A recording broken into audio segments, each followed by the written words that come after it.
Foi para conta o dia 9 da Copa do Mundo. Nesse vídeo a gente vai falar da vitória da seleção brasileira e eu quero falar mais especificamente porque para mim Matheus Cunha é o jogador mais importante da seleção e não deveria sair mais do time. E claro, vamos passar também pelos outros 3 jogos do dia. Você está no canal Miguel Fortunato, Futebol de Seleções, seu lugar para ficar bem informado semanalmente, desde antes e também depois da Copa do Mundo sobre as seleções nacionais. Peço seu like, peço a sua inscrição, que você deixe seu comentário aqui sobre o vídeo. E eu vou mudar um pouco aqui a forma de abordar os vídeos diários sobre Copa do Mundo. Eu quero sempre pegar um tema de alguma seleção, ou seleção grande, ou alguma seleção que surpreenda e tentar trazer aqui algo mais aprofundado. Até para ficar menos factual, porque é jogo demais, e aí análise muito factual, até para a gente trazer um alcance maior, trazer mais gente para os vídeos. Mas para a galera que está aqui todo dia comentando, interagindo, para o público mais fiel, vamos seguir analisando todos os jogos, tá bom? Vamos começar então falando dessa vitória da seleção brasileira, e eu quero falar do Matheus Cunha, porque o Matheus Cunha, ele perde a posição por causa de amistosos, onde o Igor Thiago entra melhor no momento que o adversário está mais desmobilizado, com reservas, ou então está dando mais campo para atacar. E até me surpreende negativamente o que o Ancelotti fez, porque ele construiu o modelo baseado no Matheus Cunha. No Matheus Cunha voltando, defendendo, recompondo e dando a concessão defensiva para o Vinícius Júnior, gerando o jogo. De repente ele traz um atacante com outra característica, né? Se fosse o Endrick também acho que seria a mesma coisa, que é o clamor popular, mas eu também acho que o Endrick ele não te entrega a consistência defensiva do Matheus Cunha, você mudaria totalmente a estrutura do time, assim como mudou com o Igor Thiago. E ele só enxergou isso depois de ter sido completamente dominado por Marrocos no primeiro tempo. Então acho que o Ancelotti mandou muito mal. E me surpreende um técnico do gabarito dele cometer um erro desses, né? Mas enfim, né? Se o Igor Thiago tivesse acertado a cabeçada, o Brasil poderia ter ganho de Marrocos e aí ninguém falaria que foi um erro. Entendeu? O futebol tem esses detalhes. Mas eu acho que estruturalmente foi um erro, mesmo se o Brasil tivesse ganho de Marrocos, tá? A gente traz aqui o mapa de calor do Matheus Cunha. O Matheus Cunha, ele é um falso 9. Ele é um cara que recompõe como um meia ali no Manchester United. Ele joga mais atrás também. Ele é um centroavante de pisar na área, mas que gera muito jogo. E ele tem uma capacidade de pressão e de roubada de bola que nenhum outro atacante da seleção brasileira tem. Então, ele é crucial para que a engrenagem toda funcione. Quando eu digo que ele é o mais importante do time, eu não estou falando que ele é o melhor. Claro que o melhor jogador da seleção brasileira é o Vinícius, tá? Não tem dúvida.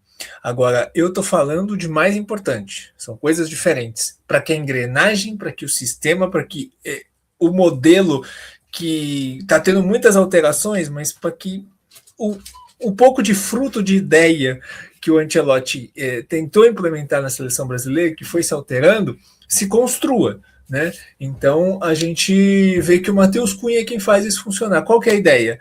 É que o Brasil tem a capacidade de pressão no ataque e que o Brasil tem a capacidade de roubada de bola em bloco médio para transição e velocidade. Essa é a principal ideia de modelo da seleção brasileira, né? Aproveitar as transições. E o Haiti ajudou muito, né? A gente não pode ignorar que o Haiti ele deu todo o campo para o Brasil jogar. Tudo que o Brasil quer é que uma seleção com pouca capacidade construtiva tente jogar e dê campo para o Brasil correr. E o Haiti jogou numa linha de 5 que ele não sabe jogar, não está acostumado. Então, assim, foi um desastre a estratégia do técnico do Haiti. E isso facilitou tudo. A gente não pode desconsiderar, né? O adversário é frágil tecnicamente e fez a pior estratégia possível para jogar o primeiro tempo. Então, facilitou muito a vida da seleção brasileira. Mas isso só foi possível por conta do Matheus Cunha. Vamos lá, primeiro gol. O primeiro gol nasce de um lance onde o Matheus Cunha está atrás do Bruno Guimarães, ele está praticamente como um volante ali. Ele rouba a bola e ele pisa na área e faz o gol. O segundo gol nasce de uma roubada de bola ali, o Matheus Cunha, como um centroavante, aparece, ele faz o facão certinho e faz o gol. Então ele mostra as suas duas valências. Mas se a gente for para além dos gols, a gente vê que a jogada do Rafinha nasce com ele, as duas. Aqui o Rafinha faz o gol anulado e aqui o Rafinha perde o gol. Então, assim, as jogadas, as criações dependem totalmente dele, fora a capacidade de pressão. A gente vê aqui os números dele defensivos, tá? Da partida, a gente vê que ele recuperou 5 bolas, que ele fez 2 desarmes, que ele ganhou 3 de 4 duelos pelo chão e que ele ganhou de um duelo pelo alto, tá? Esse duelo que ele perdeu pelo chão, o único duelo que ele perdeu pelo chão foi o que gerou o gol anulado do Rafinha, porque foi uma bola para ele, e aí na sobra, na dividida, o espaço que ele abre dividindo o zagueiro é o Rafinha que entra, entendeu? Então, mesmo no duelo perdido, gerou uma situação. Então, a gente indo aqui para a formação, o Matheus Cunha, ele é o cara que imagine aqui, eu não tenho aqui a tecnologia de voltar, né? Mas imagine o Matheus Cunha indo para trás e você ter espaço de entrada para Vinícius e Rafinha, né? E assim, é a única coisa que o Brasil tem agora. Porque o que o Ancelotti trabalhou? O Ancelotti trabalhou que ele queria um jogador para dobrar com o Vini, ali do lado esquerdo, para que o Vini pudesse flutuar e ter as concessões defensivas. O Matheus Cunha voltando como esse falso 9 e uma flecha pela direita, né, que era o Estevão. O Brasil perdeu o Rodrigo, o Brasil perdeu o Estevão. O Brasil não tem um lateral direito de corredor para dar amplitude pela direita. O Luiz Henrique perdeu espaço e agora o Rafinha machucou.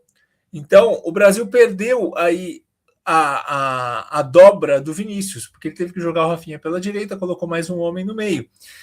Então, assim, se o Brasil perdeu a ideia da dobra e da flecha pela direita, o que sobrou? Sobrou o Matheus Cunha. Então é o que o Brasil tem. É pouco. É pouco.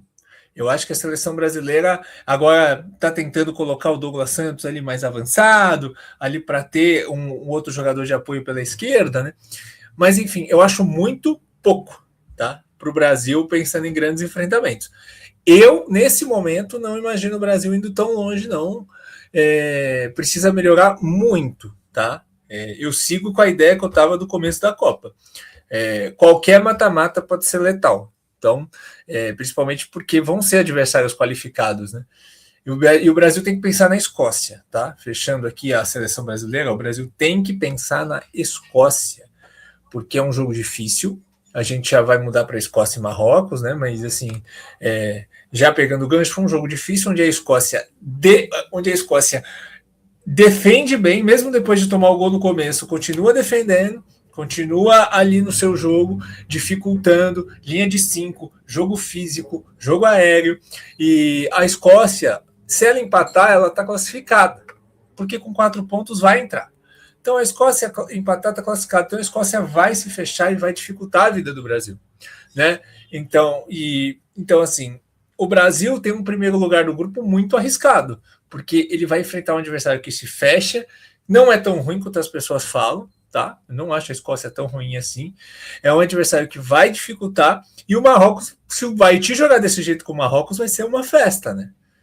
Se o Haiti mudar e se defender mais e tirar o espaço, aí o Marrocos pode ter mais dificuldade de golear. Mas o Haiti contra o Marrocos assim, eu acho que o Brasil fez pouco gol. O Brasil deveria ter feito 5, 6, porque teve chance para isso. O Marrocos vai, se o Haiti jogar assim, o Marrocos vai ter as mesmas oportunidades. Será que eles vão desperdiçar igual o Brasil desperdiçou? Então o primeiro lugar do grupo está muito arriscado, porque eu não duvido o Brasil até empatar com a Escócia, porque a capacidade criativa está muito baixa e contra uma linha mais baixa, a gente viu como é que foi Brasil e Tunísia. E no Brasil e Tunísia é onde estava o melhor modelo, onde tinha Rodrigo, onde tinha Estevão, e mesmo assim o Brasil não furou linha baixa. Vai furar agora? Então, assim, eu acho que o primeiro lugar do grupo do Brasil está arriscadíssimo, tá? Mas eu acho que, assim, não pode tirar mais o Matheus Cunha do time. Senão você vai perder a única coisa, junto do talento do Vini, que você tem ofensivamente. E aí complica demais, tá? Vamos falar um pouquinho de Marrocos e Escócia, então. O Marrocos venceu por 1-0. E a estratégia do Ounabi foi perfeita, né? Ele atraía um pouquinho a linha da Escócia e ia girando em carrossel até conseguir escapar bolas pelas laterais.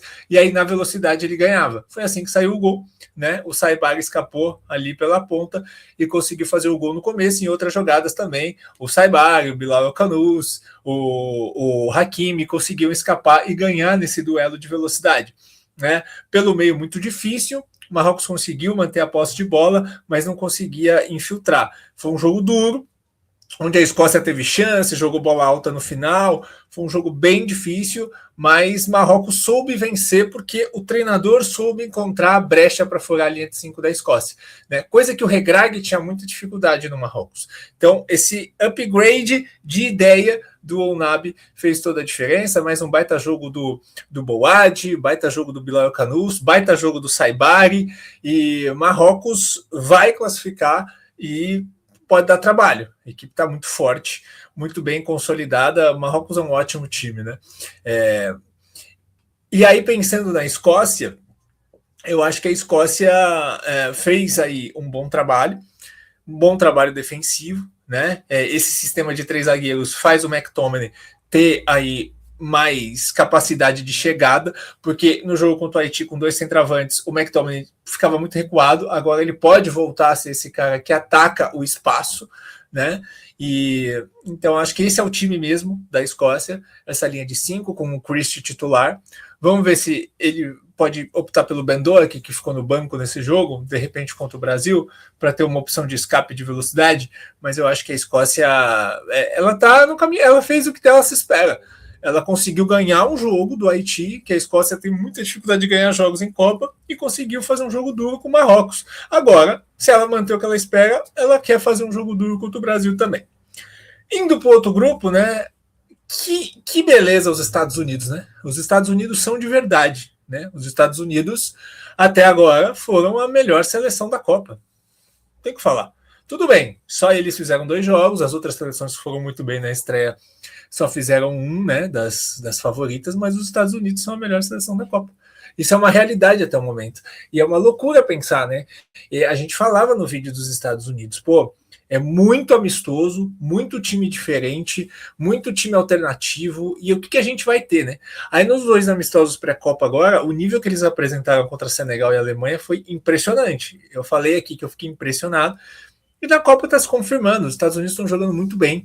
Eles dominaram completamente um adversário que é muito difícil e viram o erro da Turquia, né? Qual foi o erro da Turquia contra a Austrália? O erro da Turquia foi colocar ali o jogo muito por dentro. E aí você facilitou a marcação. Agora, do lado dos Estados Unidos, a gente viu um jogo muito trabalhado para pontas, né? E aí ele encontrou o Pochettino ali a brecha de botar o Balogun nas costas e o Pepe mais centralizado. Assim nasceu o primeiro gol, e foi um show de trabalho pelos lados, né? O Serginho Deste jogando mais uma vez muito bem. Os Estados Unidos souberam encurralar a Austrália e ganharam com muita autoridade, se garantirem em primeiro lugar do grupo. Vão ficar lá na costa leste, vão fazer ali o primeiro jogo pelo menos em Seattle, depois se passar o segundo jogo ali também. Estão ali num caminho muito bom para se encaminhar a fazer uma Copa interessante, né? E no último jogo do grupo, a gente teve o Turquia e Paraguai. Assim, impressionante a eliminação da Turquia, né? Eu não esperava que a Turquia ganhasse o grupo, e a Turquia muito provavelmente vai ficar na lanterna do grupo. Copa do Mundo tem dessas coisas, né? E aí a gente viu um Paraguai que pressionou, aproveitou ali um cochilo no começo do jogo e conseguiu fazer ali logo de cara o primeiro gol e sustentou o resultado, mesmo com a menos por boa parte do tempo. E assim, excelente, né? Excelente trabalho defensivo. Dessa vez, a gente viu um Paraguai que não se omitiu de defender, de marcar em cima, de pressionar. Contra os Estados Unidos, eles estavam muito passivos. Então foram premiados com isso. A Turquia, com 60 finalizações somando os 2 jogos, é eliminada, né? Um pouco de ansiedade, um pouco de falta de cuidado, um pouco de falta de experiência, mas fica o aprendizado, né? É uma geração excelente que tem que levantar a cabeça e seguir aí para Euro 28 e seguir aí para a Copa de 30. Essa Turquia pode dar muitos frutos ainda, mas acabou pecando pelos seus erros, por sua falta de pontaria, por sua falta de ser terminal nas jogadas, pelos vacilos de sair atrás cedo, o que faz o adversário se fechar demais.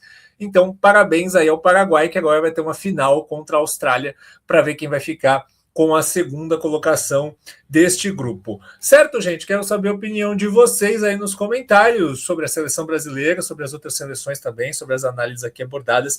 Fico atento e amanhã a gente tem mais, certo? Grande abraço, até a próxima.